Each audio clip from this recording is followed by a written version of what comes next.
"Can I work here in exchange for food?" said the boy abandoned by his family. Richard Johnson was wiping down the counter of his small restaurant in Chicago when the words left the mouth of the boy who had just walked in. The light March rain soaked the child's torn clothes. He couldn't have been more than 12. Then the boy spoke the words that would make Richard question everything in his life.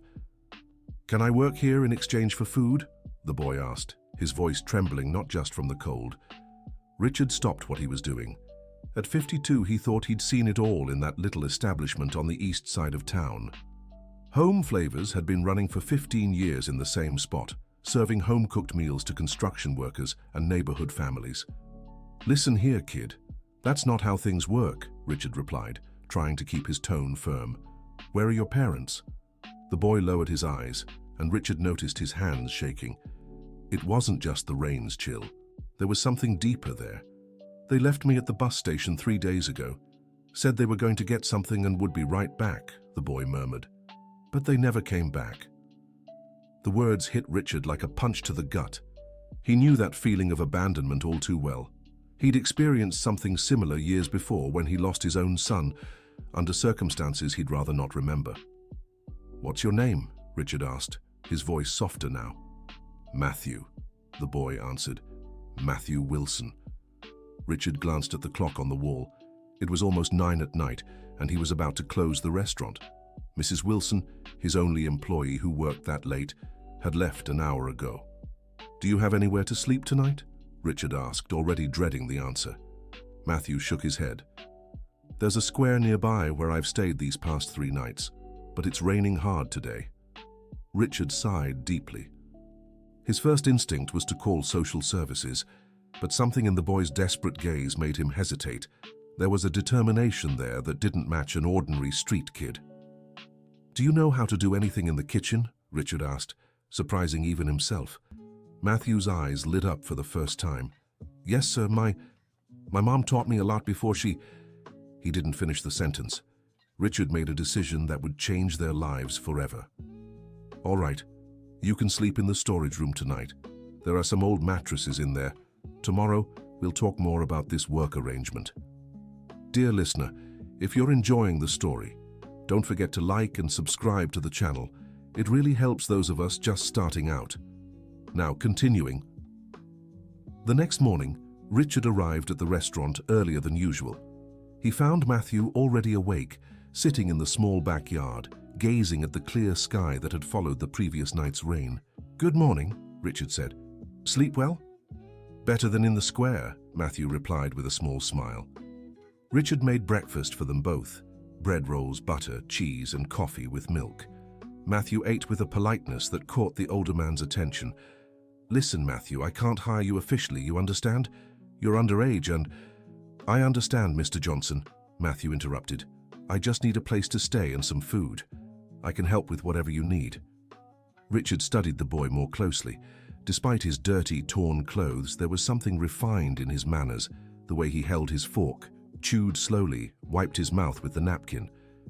"Tell me something," Richard said. "How exactly did your family leave you at the bus station?" Matthew hesitated for a moment, nervously fidgeting with his bread. "We were traveling. My dad—" "You mean the man who took care of me said he needed to take care of some important things, that it was better for me to wait there. He gave me money to buy food and said they'd be back before nightfall." "And you kept waiting?" "I waited 2 whole days. I spent all the money on food and then there was nothing left."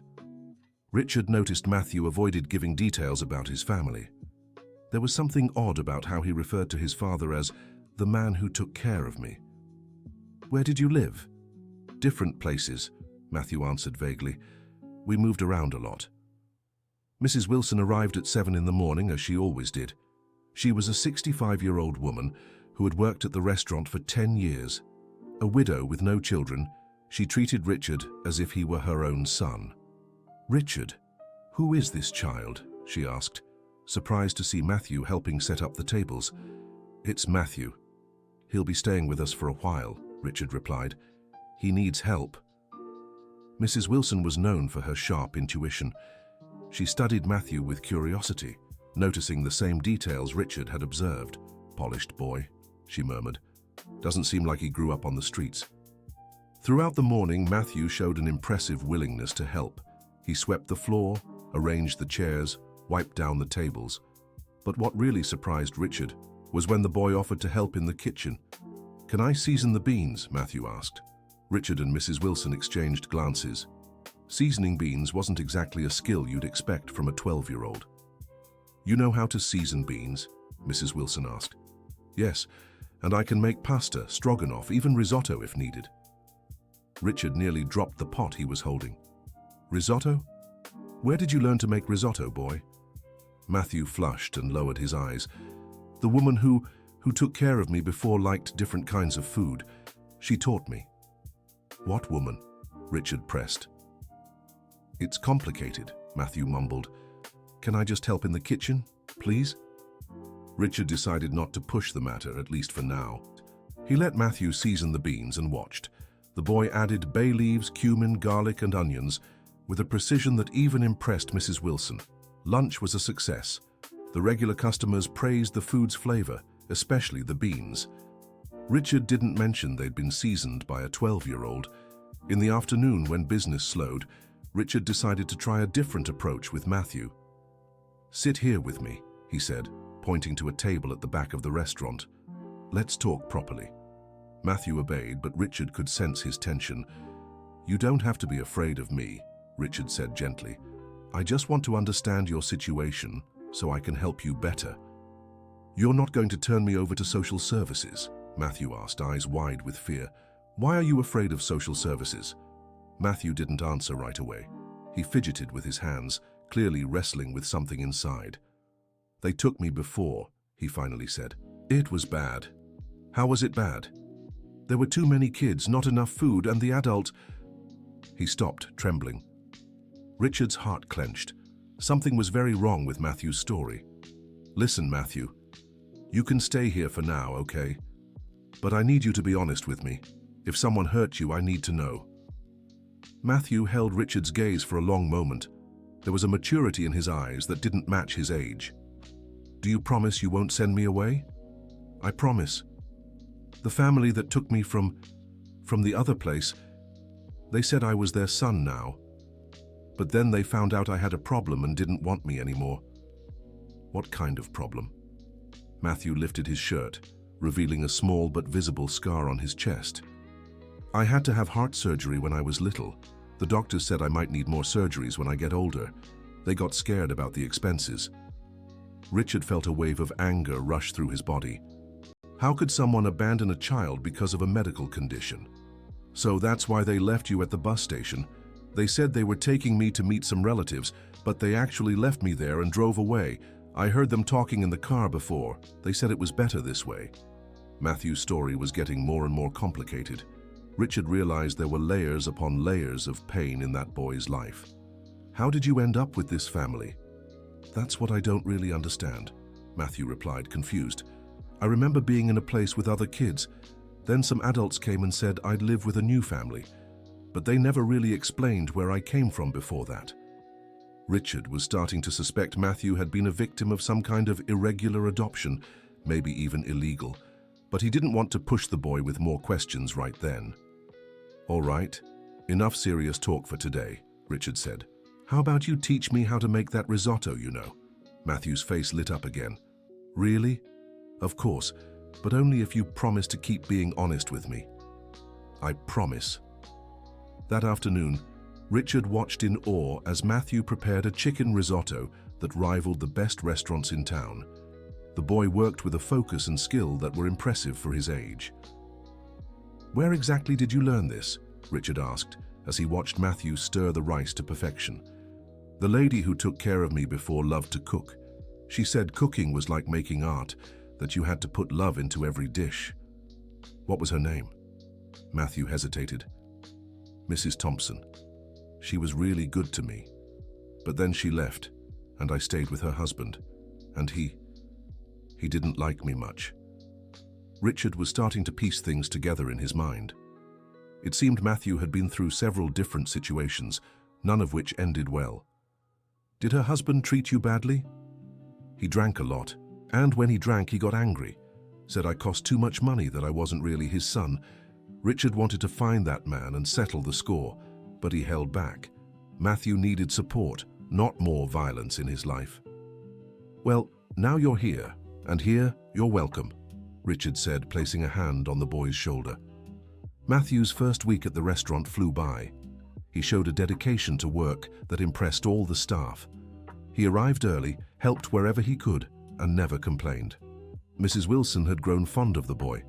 She brought clothes from her nephews and made sure Matthew ate properly, but she also noticed strange things. "Richard," she said one Thursday morning, "that boy talks in his sleep." "What do you mean?" "Yesterday I was closing up and heard him murmuring in the storage room. He was saying names, addresses, numbers. It sounded like he was having a nightmare." Richard grew concerned. He decided it was time for another serious talk with Matthew. Dear listener, if you're enjoying the story, please like and especially subscribe to the channel. It really helps us who are just starting out. Now, continuing. That afternoon, when the restaurant was quieter, Richard called Matthew over to talk again. "Matthew, Mrs. Wilson told me you talk in your sleep. Do you have nightmares?" The boy turned red and looked away. "Sometimes," he admitted. "About what?" "About places I've been, people I've met, things that happened." Richard noticed Matthew was being evasive again. "What kind of things?" Matthew fell silent for a long moment. When he finally spoke, his voice was barely a whisper. "I remember a big house, really big, with a garden and a pool, and I remember a woman who cried a lot. She would hug me and say she loved me, but then some men took me away." Richard felt a chill down his spine. "When did this happen?" "I'm not sure. I was little, maybe 8 or 9. "Do you remember that woman's name?" "No," said Matthew, shaking his head, "but I remember she had brown hair and wore a perfume that smelled like flowers." Richard was starting to suspect that Matthew's story was far more complicated than he'd first imagined. It seemed the boy had been separated from an original family and then gone through several different situations. "Matthew, do you remember anything about your real family, your birth parents?" "No," Matthew replied, but Richard noticed he hesitated before answering. "Are you sure?" "Sometimes I get flashes, like dreams, but they feel too real to be dreams." "What kind of flashes?" "I remember a tall man with a beard. He taught me how to tie my shoes, and I remember a woman who sang to me before bed." Richard's heart raced. There was something familiar about that description. What did her voice sound like? Sweet. She sang a song about a little bird that flew away but always came back home. Richard nearly fell out of his chair. His ex-wife, Jennifer, used to sing that exact song to their son, Ryan. It was a lullaby she had made up. "Matthew," Richard said, trying to keep his voice steady, "do you remember anything else about the house where you lived with those people?"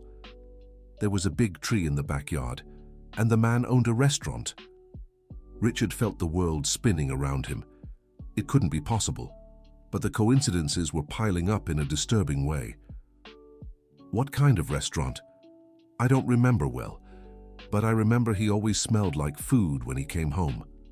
Richard needed fresh air. He stood abruptly. "I'll just grab something outside," he said, leaving Matthew confused. Outside the restaurant, Richard called Jennifer. They hadn't spoken in 2 years, not since the messy divorce that had shattered their lives. "Jennifer, it's me, Richard." "Richard, why are you calling me?" "I need to ask you something, and I need you to be honest with me." "What question?" "What exactly happened to Ryan?" There was a long silence on the other end. "Richard, we've talked about this. Ryan went to a better family, a family that could give him what we couldn't. But you told me that he wasn't." "I never said that," Jennifer interrupted. "You assumed and never wanted to hear the truth." Richard felt the ground crumbling beneath him. "Jennifer, what truth?" "The truth is, when we split up, I was desperate. No money, no job, no way to take care of Ryan alone. A wealthy family offered to adopt him. They promised he'd have everything he needed." "And you gave our son to that family without consulting me? You were so angry about the divorce, you didn't even want to see Ryan, remember? You said you couldn't take any more of that situation? Richard vaguely remembered saying something like that in the heat of an argument, but he never imagined Jennifer would take his words literally. What was that family like? The Thompsons. They had a big house in New York. The man was in business and the woman was a teacher. They seemed like good people. Richard felt sick. Jennifer, do you have any pictures of Ryan from when he was adopted? Why do you want to know that now? Please, just answer me, do you? I have a few on my phone. Why? Send me a photo of him when he was 8 or 9 years old. Richard, you're scaring me. What's going on? Just send me the photo, please. 5 minutes later, Richard was staring at the photo Jennifer had sent. There was no denying it. The boy in the picture was identical to Matthew, who was working in his restaurant. His son had come home. Richard walked into the restaurant in shock. Matthew was washing dishes, humming softly the same song Jennifer used to sing. Matthew, Richard said, his voice trembling. Yes, Mr. Richard. I need to tell you something. Matthew stopped what he was doing and looked at Richard curiously. I think you're my son. Matthew stood still for a moment, as if processing the information. What do you mean? Your real name isn't Matthew. It's Ryan Johnson. And I'm your father. The plate Matthew was holding slipped from his hands and shattered on the floor.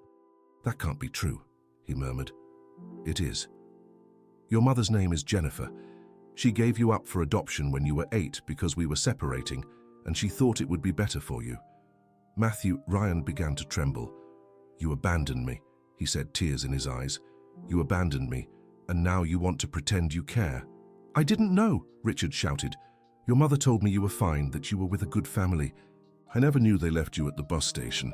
Liar, Ryan shouted back. If you were really my father, you would have looked for me.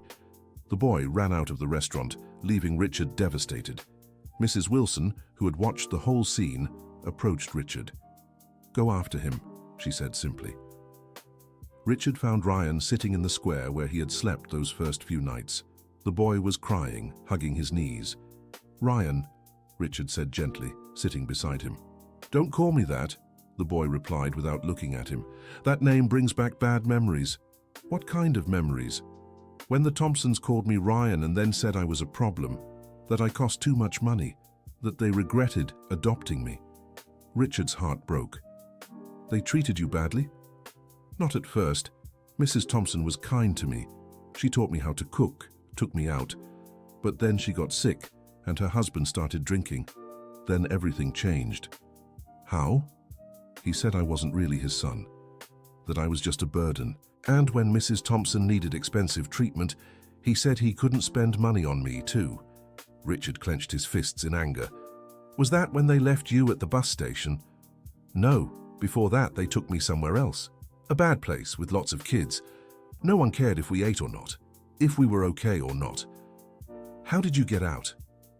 I ran away, took a bus and ended up here in Chicago. Thought maybe no one would find me here. Richard placed a hand on Ryan's shoulder. Son, I'm so sorry for everything you've been through. If I had known. But you didn't know, because you didn't want to, Ryan said, finally looking at Richard. My mother told me you didn't want me anymore. Richard felt like he'd been punched. She said that? Said you had a new life and that I'd just get in the way. Richard realized the depth of Jennifer's manipulation. She had convinced Ryan his own father didn't want him. Ryan, that's not true. I never stopped loving you. I just didn't know where you were. Then why didn't you ever look for me? It was a fair question, and Richard didn't have an easy answer. Because I believed your mother when she said you were okay. Because I was so angry at her I couldn't think straight. Because I was a coward. Ryan was silent for a long moment. Now what? He finally asked. Now I want to fix everything. I want to be the father I should have been from the start. What if I don't want that? Richard felt his heart tighten, but he knew he had to respect the boy's decision. Then I'll help you however I can, as a friend, as someone who cares about you, but I'll hope you give me a chance to be your father again. Ryan wiped his tears with the back of his hand. Can I keep working at the restaurant? Of course you can, for as long as you want. And can I keep calling myself Matthew, at least for now? Richard nodded. You can. When you're ready to be Ryan again, let me know. They walked back to the restaurant in silence. Mrs. Wilson was waiting with 2 plates of hot food. No one eats on an empty stomach after arguing, she said, as if it were the most natural thing in the world for a father and son to reunite at her workplace. That night, Richard called Jennifer. You found our son, she said before he could speak. How did you know? Because I never stopped looking for him. When the Thompson family told me he'd run away from the orphanage, I hired a private investigator. He said there were clues that Ryan was in Chicago. Richard was shocked. You knew he was here and didn't tell me. I was scared, Jennifer admitted. Scared you wouldn't want to know. Scared he'd reject me. Scared to face what I did. What you did was horrible, Jennifer. You destroyed our son's life, and mine too. I know, she said, her voice breaking. I know, and I regret it every day. He's traumatized. He doesn't trust anyone, and he doesn't want to be called Ryan anymore. Can I come there? Can I see him? Richard hesitated. I don't know if it's a good idea right now. He's just starting to adjust. Maybe it's better to wait. Richard, please, he's my son too. Is he? Because the one who abandoned our son with strangers was you, not me. Jennifer began to cry. I was desperate. I had no money, no job. The Thompsons promised they'd take good care of him. And you believed them? You handed our son over to people you barely knew? They had references. They seemed like good people. I never imagined they'd abandon him. Richard sighed. Anger was giving way to deep sadness. Jennifer, what's done is done. Now we need to think about what's best for Ryan, for Matthew. At least let me try to talk to him. Please. Richard thought for a moment. I'll ask him. If he wants to see you, I'll call you. The next morning, Richard talked to Matthew about seeing Jennifer. She wants to see me, the boy asked, his eyes a mix of curiosity and fear. She does, but only if you want to. Matthew was thoughtful. Will she try to take me away? No, I won't let that happen. You stay here as long as you want. What if she's mad at me for running away? Richard cupped the boy's face. Matthew, you did nothing wrong. You were a victim of adults who made bad choices. No one has the right to be mad at you. Then I want to see her, but I want you to stay with me. Of course, I will. Jennifer arrived at the restaurant the following afternoon. Richard saw her outside, hesitating before entering. She was thinner, her hair shorter, and she looked older than the 3 years since their separation. When she walked in and saw Matthew setting the tables, her legs nearly gave out. The boy had grown taller, but she recognized him instantly. Ryan? She whispered. Matthew looked at her, and Richard saw recognition in the boy's eyes. Hi, Mom, he said, but his voice was cold, distant. Jennifer approached slowly, as if afraid of startling him. My God, how you've grown, she said, tears in her eyes. That's what happens when you don't see someone for 3 years, replied Matthew. The coldness in the boy's voice made Jennifer take a step back. Ryan, Matthew, I'm so sorry. I'm sorry for everything. Why did you give me to the Thompsons? Matthew asked directly. Jennifer looked at Richard, seeking support, but he kept a neutral expression. Because I thought it would be better for you, that they could give you things I couldn't. You didn't even try to take care of me on your own. I had no money, no job. Your father and I were fighting so much and— Don't blame Dad, Matthew interrupted. He told me you lied to him, that you said I was fine. Jennifer flushed. I didn't exactly lie. At the time, I really thought you were fine. But you never checked. You handed me over to them and never came back to see if I was really okay. Jennifer couldn't find the words to defend herself. I thought about you every day. I regretted it every day. But you didn't do anything to find me. I did.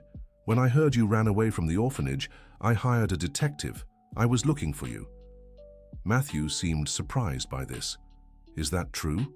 He asked Richard. That's what she told me yesterday, Richard confirmed. Then why did it take so long to find me?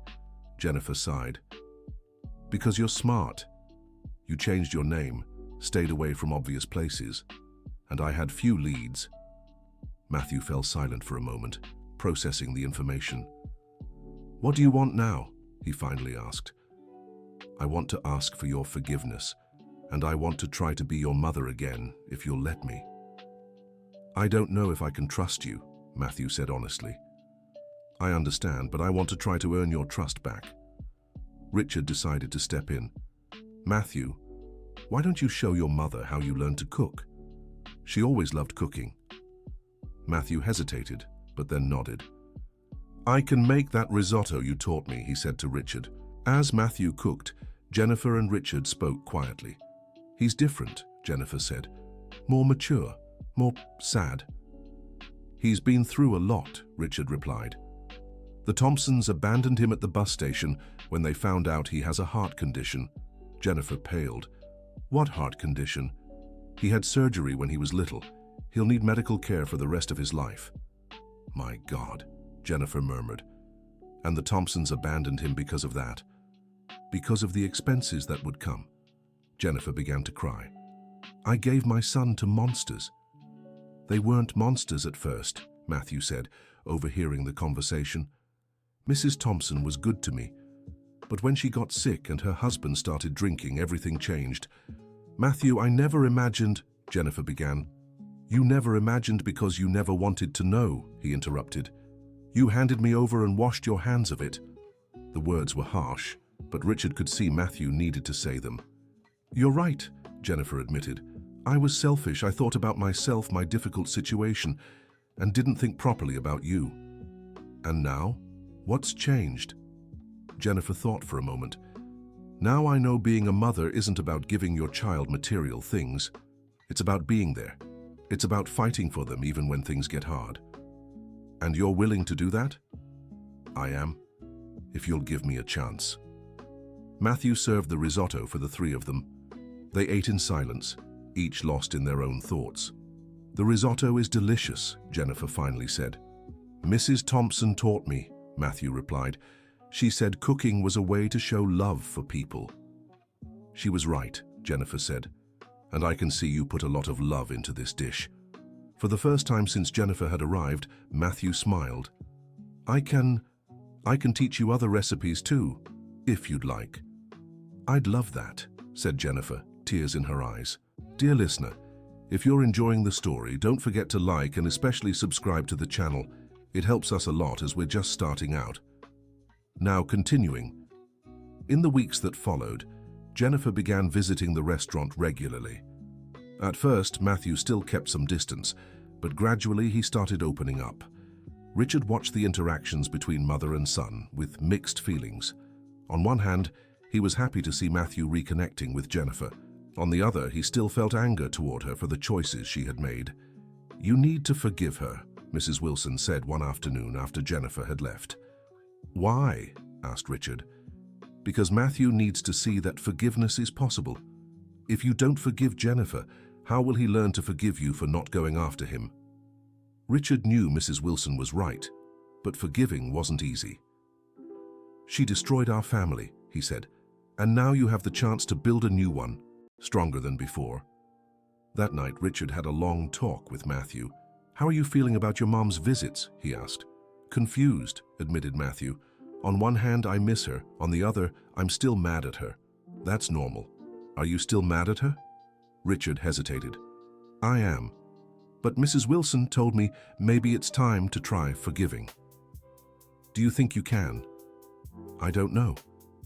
But I want to try. For you. Matthew smiled. Thanks, Dad. It was the first time Matthew had called him Dad since they'd reunited. Richard felt his heart swell with emotion. Matthew, would you like to go back to being called Ryan? The boy thought for a moment. Can I think about it? Of course. There's no rush. A week later, something happened that changed everything. Richard was closing the restaurant when a well-dressed man walked in. He was around 40, with graying hair and an arrogant expression. Have you seen a child around here? A boy about 12 with brown hair, the man asked. Richard felt a chill down his spine. Why are you looking for him? Because he ran away from where he was staying. His family is worried. Richard immediately grew suspicious. Which family? The Thompson family. I'm their driver. Richard's blood boiled. Matthew, he shouted, come here. Matthew appeared from the kitchen, and when he saw the man, he turned pale. Mr. Charles, he murmured. There you are, kid, the man said with relief. Come on, your parents are worried. He's not going anywhere, Richard said, stepping between the man and Matthew. Listen here, buddy. That boy is the responsibility of the Thompson family. They have the adoption papers. Papers that are invalid, Richard shot back, because they abandoned him at the bus station. The man turned red.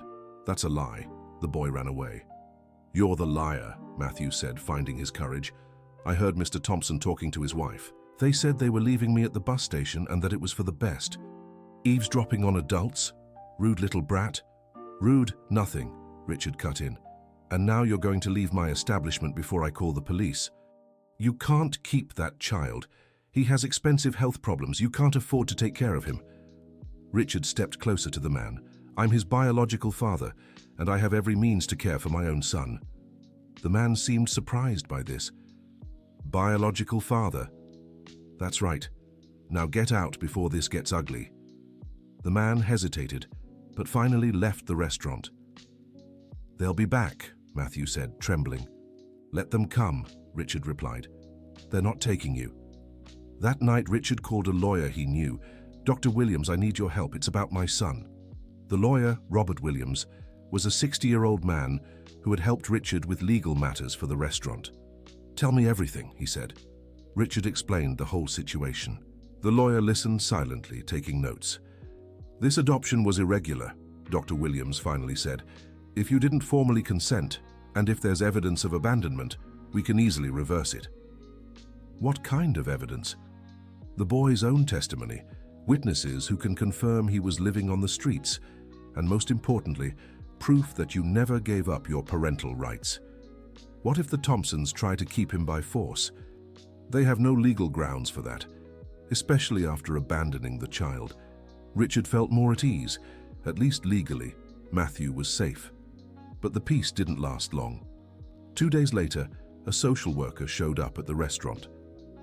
Good afternoon, she said. I'm social worker Sarah Brown. I'm investigating a report about a child in an irregular situation. Richard felt his heart race. What kind of report? We were informed there's a child working here without proper documentation. He's my son, said Richard. And he's not working, he's just helping me. Can I see any documents to prove that? Richard hesitated. Technically, the documents were still under the Thompsons' name. The documents are being processed, he said. I see. And where is the child living? Here with me. The social worker looked around the restaurant. Here in the commercial establishment.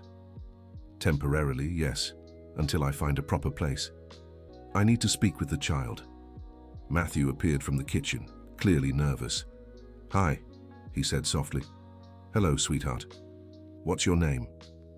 Matthew glanced at Richard before answering. Matthew Wilson. And you're living here? Yes. For how long? A few weeks. And you're okay? Being treated well? Yes. Mr. Richard takes very good care of me. The social worker asked a few more questions and took notes.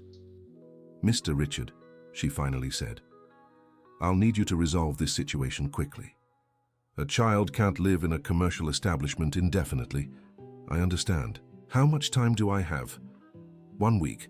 After that, I'll have to take action. After the social worker left, Richard panicked. What are we going to do? Asked Matthew. I don't know, Richard admitted. But we'll figure it out. That night, Richard talked to Jennifer. They could take Matthew, he said. What do you mean? The social worker said he can't live at the restaurant, and I don't have another place to offer. Jennifer was silent for a moment. He can live with me, she finally said. Richard was surprised. Are you sure? Yes. I rented a small apartment, but there's a room for him, and I have a stable job now. What if he doesn't want to? Then we'll have to convince him. Together. Richard talked to Matthew about Jennifer's offer. Live with Mom? The boy asked. It's an option, at least until we can sort things out better. And you? Where would you live? I'd stay here at the restaurant, but I'd visit you every day. Matthew seemed sad at the thought. I don't want to be apart from you again. Richard's heart ached. It wouldn't be a separation, just temporary. What if it's not? What if something happens and we lose each other again? Richard didn't know how to answer. He was also afraid something might go wrong. What if we all live together? Matthew suggested timidly. Richard and Jennifer exchanged glances. All together where? Jennifer asked. I don't know. In a house, like a normal family. The idea was tempting, but Richard wasn't sure if he and Jennifer could live together again. Matthew, your father and I have some differences to work out, Jennifer said gently. But could you try? For me? Richard looked at Jennifer and saw the same fear and hope in her eyes that he felt. We can try, he finally said. Jennifer smiled. Yes, we can. They decided to rent a small house near the restaurant. Nothing fancy, but a real home for Matthew. On moving day, Matthew was thrilled. Do I get my own room? He asked. Yes, you do, Jennifer replied, and you can decorate it however you like. Can I still help at the restaurant? Of course, Richard said, but only after school. School? Richard and Jennifer exchanged glances. They hadn't talked about education yet. Of course you're going to school, Jennifer said. You need to study. But what if someone finds out who I am? What if the Thompsons find me? They won't, Richard said. And even if they do, we have all the legal documents now. You're officially my son again. Matthew smiled. Can I go back to being called Ryan? Richard felt his eyes fill with tears.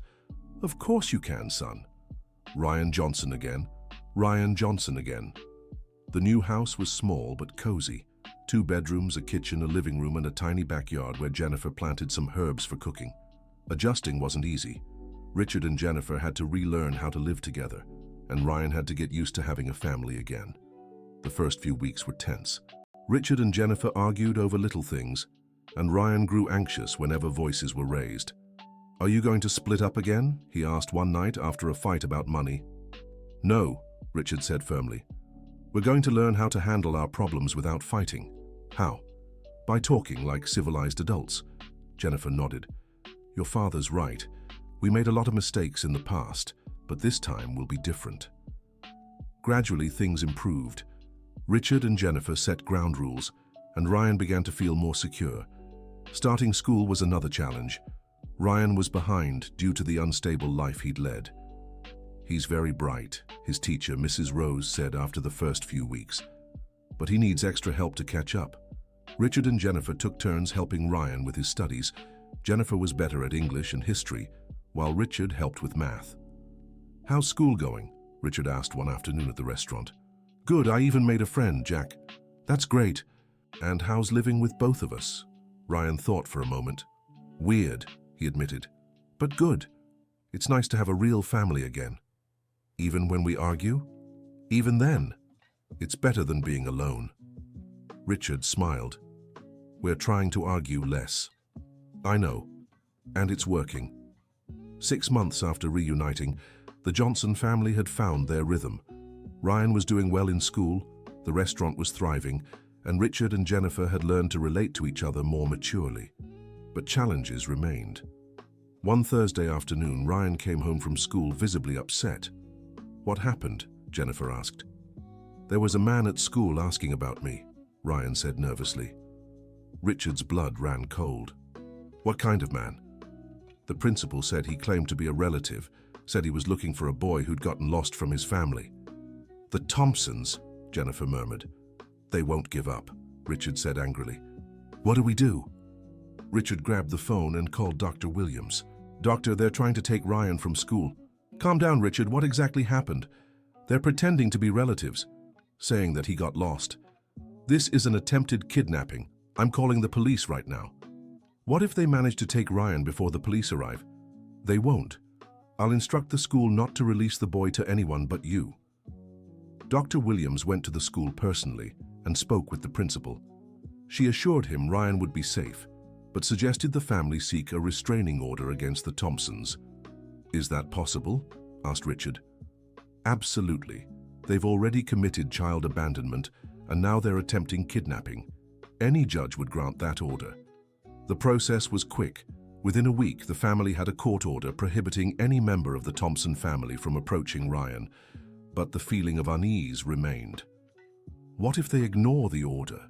asked Ryan. "Then they'll be arrested," replied Richard. "But what if they take me before they're arrested?" Richard realized Ryan was reliving the trauma of abandonment. "Son, that won't happen. We're protecting you." "How can you be sure?" Jennifer came over and hugged Ryan.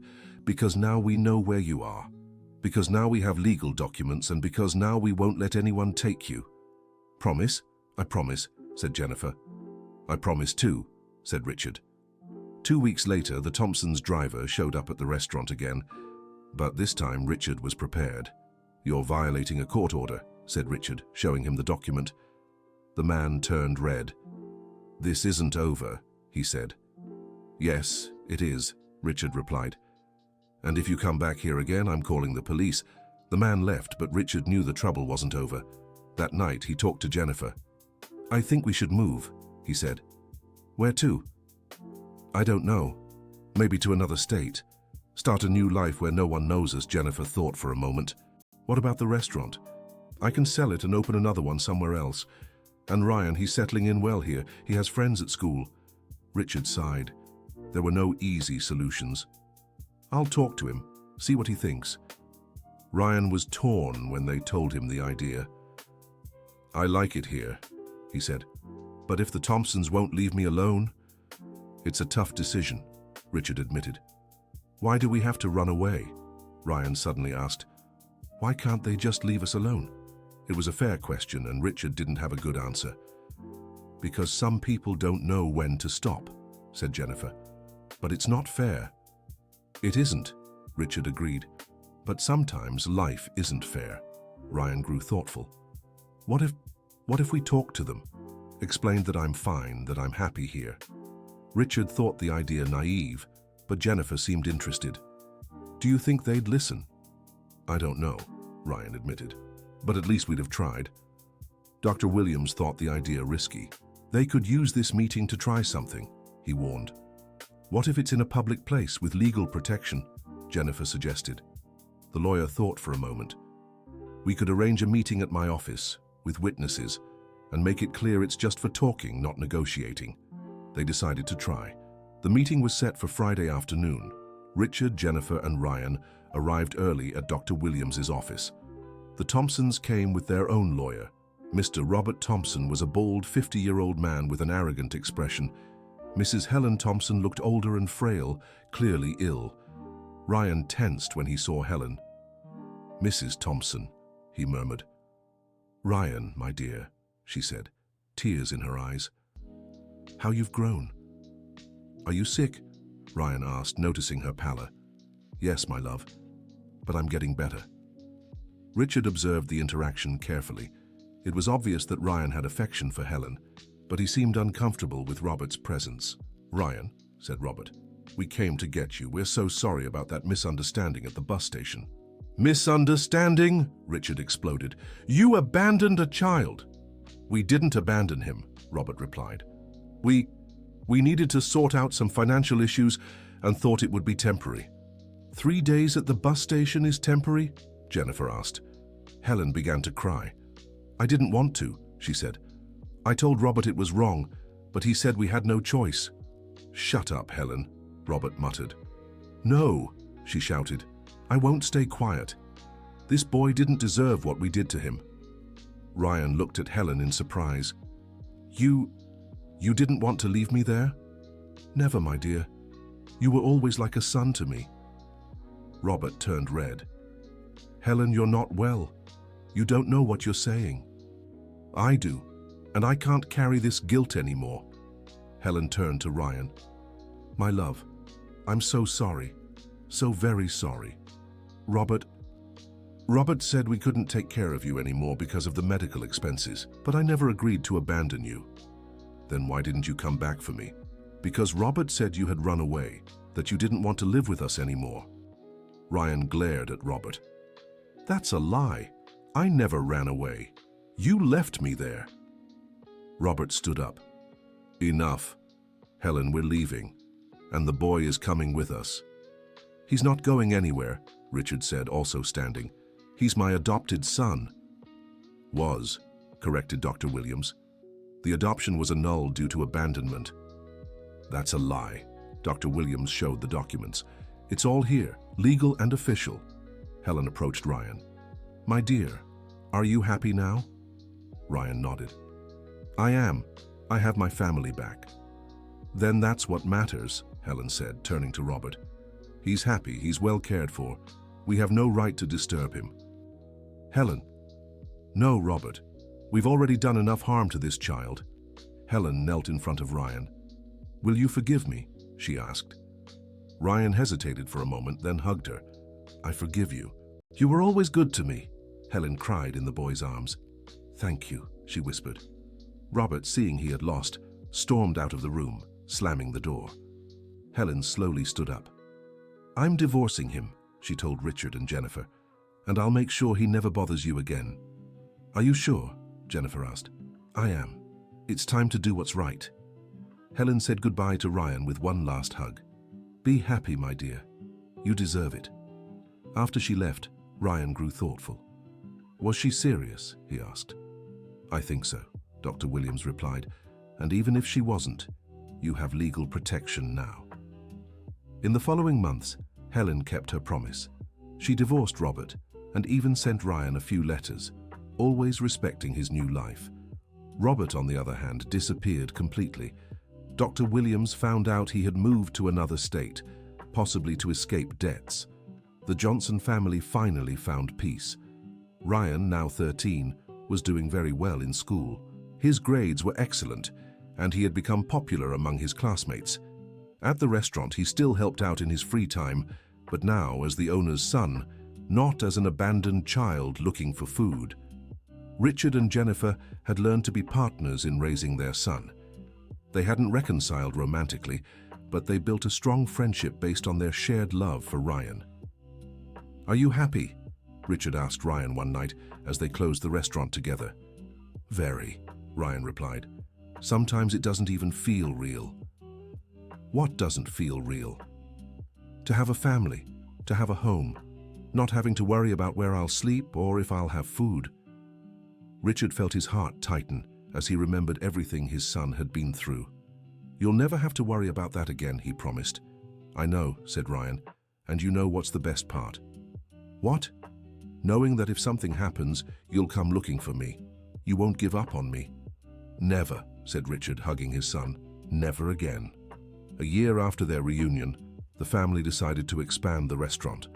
Ryan, now 14, had created several new recipes that became hits with the customers.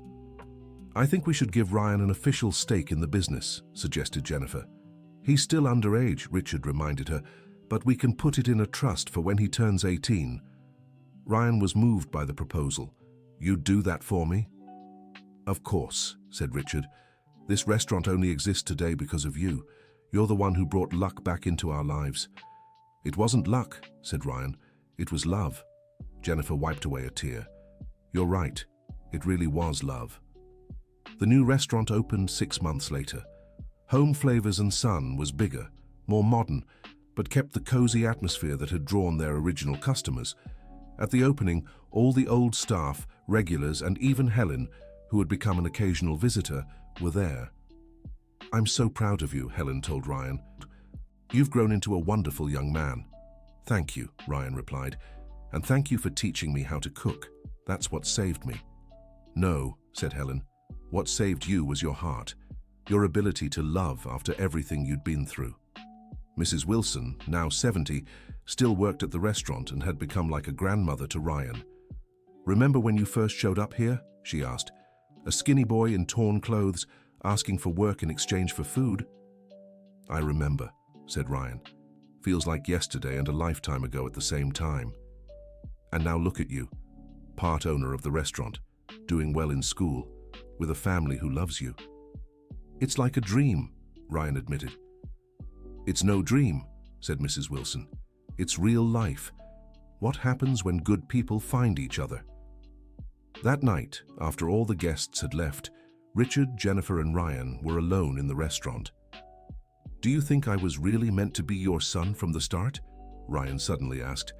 "What do you mean?" asked Jennifer. "Like, was it fate that I ended up here? Was it supposed to happen?" Richard thought for a moment. "I don't know if it was fate," he said, "but I know it was the best thing that could have happened for all of us." "I agree," said Jennifer. "We lost you because of our mistakes, but you gave us a second chance, taught us how to be a family again." Ryan smiled. "Then it was worth it. All the pain was worth it to get here." "Don't say that," said Richard. "You shouldn't have had to suffer. But if I hadn't, maybe I wouldn't appreciate what I have now. Maybe I wouldn't know how important it is to have people who care about you." Jennifer hugged her son. "You're very wise for a 14-year-old. "I learned to be.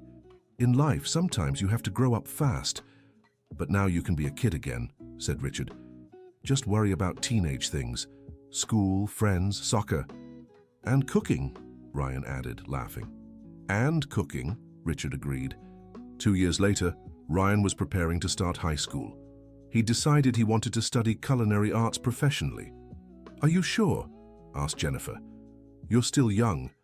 You might change your mind." "I'm sure," Ryan replied. "Cooking saved me. It gave me a family. That's what I want to do with my life." Richard was proud, but also worried. "It's a tough field, son. Very competitive. I know, but I also know I have talent, and I have determination." "And you have our support," Jennifer added. "Always," Richard confirmed. On his 16th birthday, Ryan received a special surprise. Richard and Jennifer had secured him a spot at a technical culinary school. "Is this for real?" Ryan asked, holding the document. "Very real," said Jennifer. "You start next semester." Ryan hugged his parents with tears in his eyes. "Thank you for everything, for never giving up on me." "Thank you," said Richard, "for giving us a second chance. For teaching us that family isn't about blood," Jennifer added. "It's about love, dedication, and never giving up on each other." Ryan stepped back slightly and looked at his parents. "Can I say something?" "Of course," they both replied. "I love you," he said to Richard. "And I love you," he said to Jennifer. "And even though we're not a traditional family, we're the perfect family for me." Richard and Jennifer exchanged glances and smiled. "We love you too," they said together. That evening, as the family celebrated Ryan's birthday at the restaurant, Mrs. Wilson made a toast. "To families that lose their way and find each other again," she said. "To second chances and to children who teach us that love always wins." "Cheers," everyone replied. Ryan looked around the table at all the people who were now part of his life. Richard, Jennifer, Mrs. Wilson, some restaurant staff, school friends. He thought about everything he'd been through. The abandonment, life on the streets, fear, loneliness. But he also thought about how every bad experience had led him to this moment. If he hadn't been abandoned at the bus station, he never would have walked into Richard's restaurant. If he hadn't suffered, maybe he wouldn't have learned to cherish the love of a family. "What are you thinking about?" Richard asked, noticing his son's thoughtful expression. "How strange life is," Ryan replied. "How the worst things can lead to the best things." "That's true," Jennifer agreed. "If we hadn't been separated, maybe we never would have learned to value our family." "And if I hadn't lost you," Richard said, "maybe I never would have realized how important you are to me." Ryan smiled. "So in the end, everything happened the way it was supposed to?" "I think so," said Richard. "Absolutely," Jennifer agreed. And for the first time in many years, the Johnson family was whole.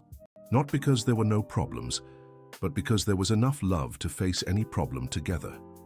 The end. Tell us what you thought of this story of new beginnings and forgiveness. Do you believe Ryan made the right choice in forgiving his parents? Share your thoughts in the comments, and don't forget to subscribe to the channel for more heartwarming stories.